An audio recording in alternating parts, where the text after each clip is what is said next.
Hi everybody, welcome to the Live Your Best Marriage podcast, and I'm your host Pesa Shayo. And I'm his wife, Whitney. Yes, at Live Your Best Marriage, we believe that every marriage has a chance to be awesome and also to be fulfilling. You can find us on Facebook on the Live Your Best Marriage page, where we provide encouragement and tips throughout the week. You can also find us on Twitter. He's at Pesa Shayo, and I'm at Whitney Shayo. Yes, I'm at Pesa Shayo. And on Twitter, we like to talk to people. And so if you have anything you want to tweet us, always we would like to respond to your tweets. Just tweet at Pesa Shayo and At Whitney Shayo. We love getting feedback and we love responding to comments. And just as a background, we just want to say that we don't have all the answers in marriage. We've been together for 12 years, but during that time, we've had our ups and downs in marriage. And what we are doing now is just using this as a forum to encourage every couple out there that marriage can be fun, marriage can be awesome, and every marriage has a chance to be awesome and fulfilling, but there's also some work that needs to be done. That's right. So we're just real people giving tips to other real people. And we also like to hear advice from you guys too. Today's episode, we will be talking about which parenting style do you use? Which parenting style do you use? For the longest time, we thought there was only one parenting style, and we thought that all parents use it, and the only parenting style we thought there was out there was the one we were using. Which was basically when we have our babies, when they're newborns, we like to hold them as much as we can. If they're crying, we soothe them. I breastfeed and all of that. Come to find out, there's a name for it. And the name is attachment parenting. Attachment parenting. Even up to today, we're still homeschooling, and I'm pretty sure that still qualifies as attachment parenting too. Now, from what we've been learning and reading and just exploring, we found that there was another type of parenting called... I've seen a book called Babywise, and it's basically a parent-led schedule in which the baby does not feed on demand. Pretty much, that's what we usually do. If the baby's hungry, I just breastfeed. But in this other style, you go according to a pretty strict schedule. At least it looks like to me, anyway. And also, there's not a lot of cradling, like holding the baby when the baby's upset. It's mostly, I think they cry themselves to sleep. We don't want to stereotype any of these parenting styles, but we know for sure that we have used the attachment parenting and it has worked so far with the 4 kids that we have.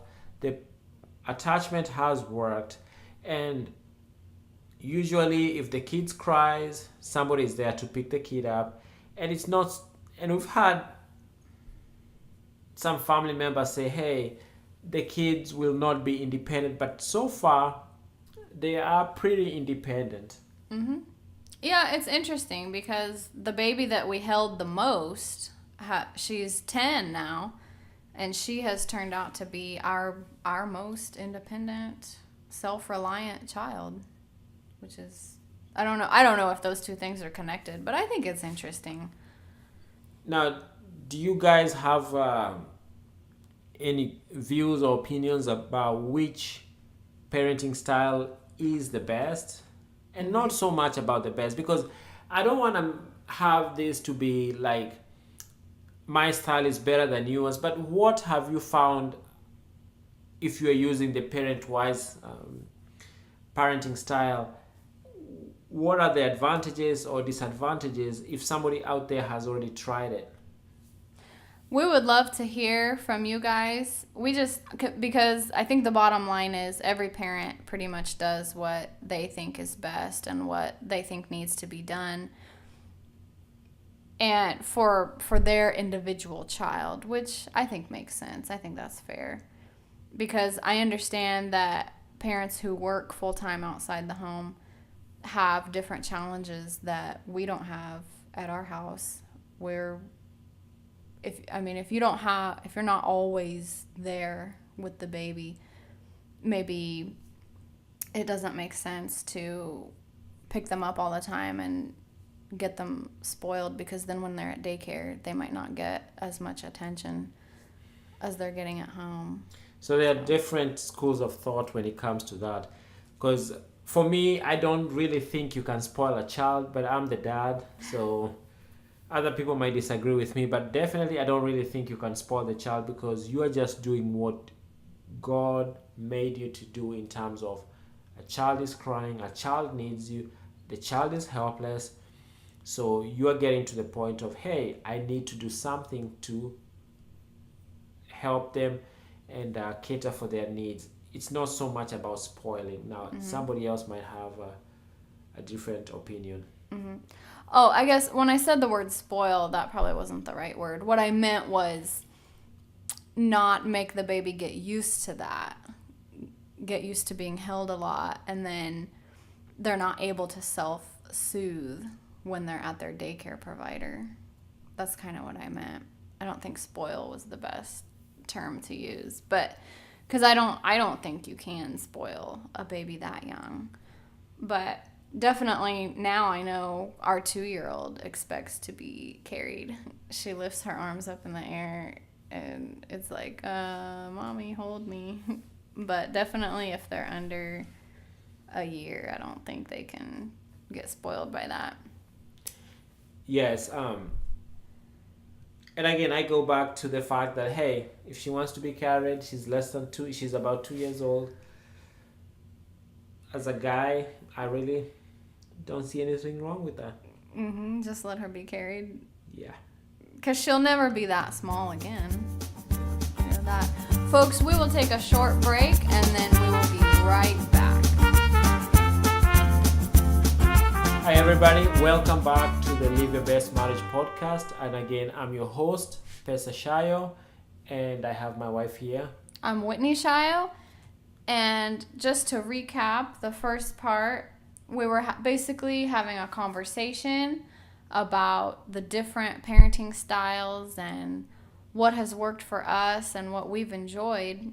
And again, we would love to hear feedback from all of you out there. Which parenting style do you use, and which one do you think is the best? And when we were having this conversation, I remember a friend of mine, really good friend of mine, and they did something which I did not think was appropriate when it comes to raising their child. Everything was fine and they're having a great relationship with their son, but during the summer, they let the son fly to Texas alone. Now, the son is, to me, I can say only 6 years old. Again, I say only because it just feels so young. But they needed to go and see their grandparents in Texas. My friend was not able to leave his job. They did not see anything wrong with that. They were really excited. They posted the pictures on Facebook. And to me, it was just a huge shock, because I just could not see how a 6-year-old little boy would be able to fly across the country, not across the country, several states to Texas. Now, everything worked well. The kid went to Texas. We saw the pictures. He landed fine. Had a great time in Texas with his grandparents, and he was able to fly back alone again. And that, to me, is the difference between parent-wise and The Babywise. Babywise and attachment parenting, because I just feel like they are just too young for that trip to happen. For them to fly by themselves. For them to fly by themselves. I just felt like going through security, going to the plane and everything. A parent should be there, if possible. A parent or a relative should be there with them, especially if it's their first time. Yeah, that's definitely not my style. Now, it has been done many times. It has been done many times. Parents have to make these tough decisions, but for me is, if I can be able to help it and not do it, definitely I won't do it. It's just too much for me. And for me too. I also would prefer to be there with my kiddo. I just think even some of the simple things like reading and finding out where they're supposed to go. And I know they can ask the people who work there, but still, because we have little girls, and so even just the thought of a 6-year-old needing to go to the bathroom at an airport and her parents aren't there, that just kind of freaks me out a little bit. I don't know. I don't know. I guess maybe kidnappings and stuff don't happen at airports, but I don't know. Now, some people might disagree with us, but this is just our point, how we do it, and how we have been comfortable doing it. So for us, family vacations are not as many because we have to go together. We sometimes have to take road trips instead of flying, or if it's flying, we have to fly the whole family, but we are more comfortable that way compared to letting the kids fly alone to the grandparents while we are just continuing with work. That's right. And so and again, I enjoy that part of working from home because that does allow us to be with the kids more, and it's allowed me to see a lot of really fun things. I get to see my husband being not just being the provider, but I get to see him being a dad in action every day, and that's a lot of fun too. So again, if you guys have any feedback for us, we want to hear it. We're gonna take a short break. We'll be back in a minute. Hey, we are back to the Live Your Best Marriage podcast. And again, I'm your host, Pesa Shayo, and I'm with my wife. I'm Whitney Shayo. And you can always get hold of us when you go to liveyourbestmarriage.com/blog, or you can also see us on Facebook at Live Your Best Marriage.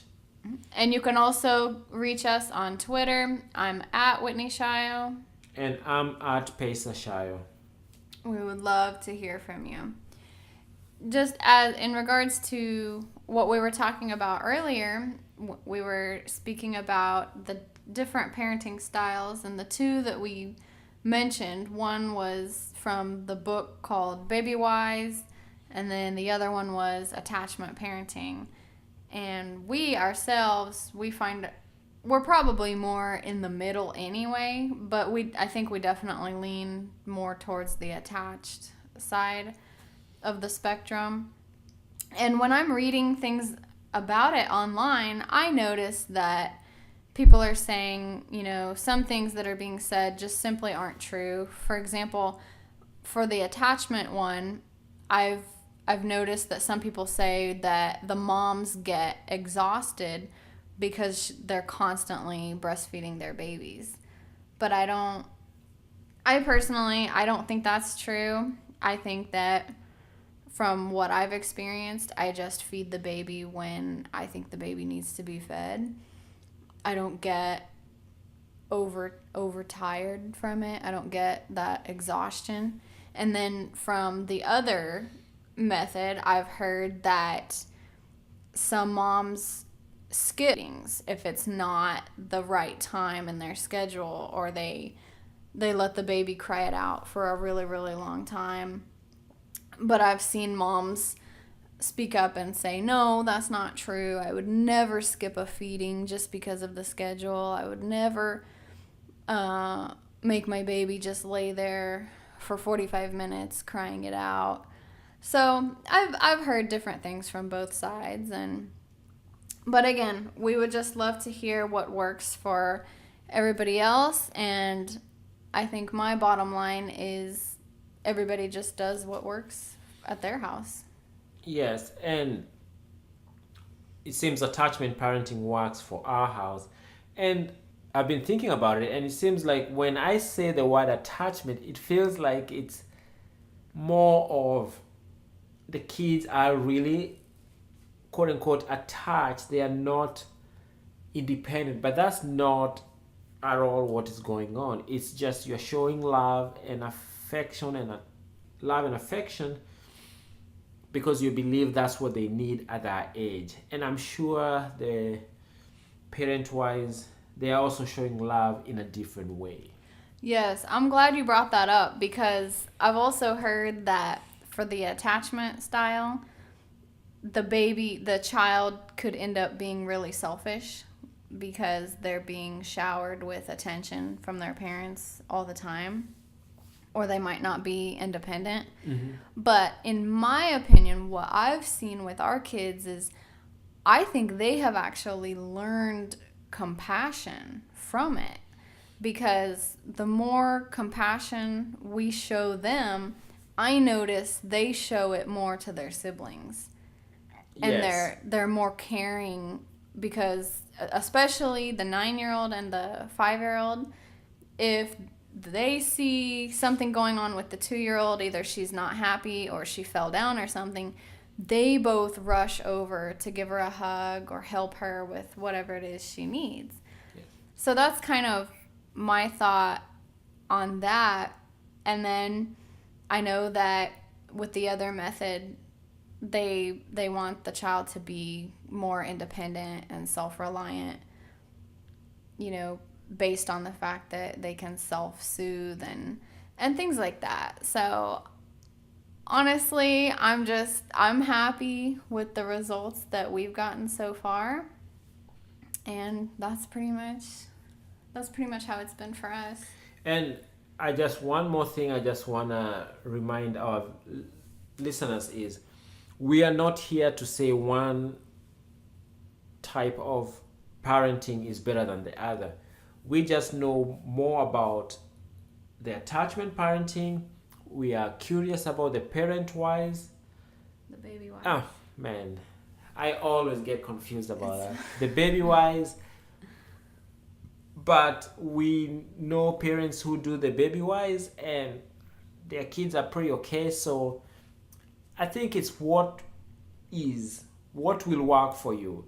If you feel like you are more drawn to the Babywise, more power to you.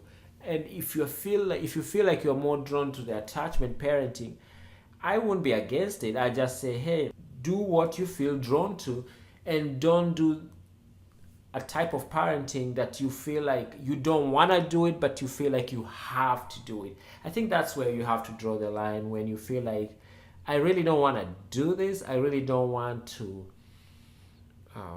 let the quote unquote the kid cry, but I have to do it because of this is the type of parenting I've chose. I think when you get to that point, you should re-examine the whole issue and see, what am I doing? What should I do differently, so that you're not having that feeling of, man, this is not working out for me. This kid is crying and I really need to go and pick up the kid, but the schedule says I should not. Yeah, something like that. Mm-hmm. So anyway, I think I'm definitely, although I haven't read the whole book yet, I haven't read there's an attachment book by Dr. Sears, and then there's the Babywise book. I have not read the whole thing of either one, but I definitely plan on doing that. I think that sounds very interesting. Yeah. Just Now again, if there is also another style of parenting, that maybe a hybrid between the two, or a third one, or the fourth one, or a fifth one, hey, just let us know in the comments, because we really would like to explore this subject. So far this has worked out for us, but you never know if there's another way out there which is better. So we definitely would like to explore this subject in detail, and hopefully maybe next time we can even do another podcast another time where we can actually go back to this subject and go deeper. Again, this is the Live Your Best Marriage podcast, and I'm Pesa. And I'm Whitney. Thank you guys so much for listening. Yeah, thank you guys for listening. And again, we here at Live Your Best Marriage believe that every marriage has a chance to be awesome and also to be fulfilling. So until next week, we are looking forward to talking to you.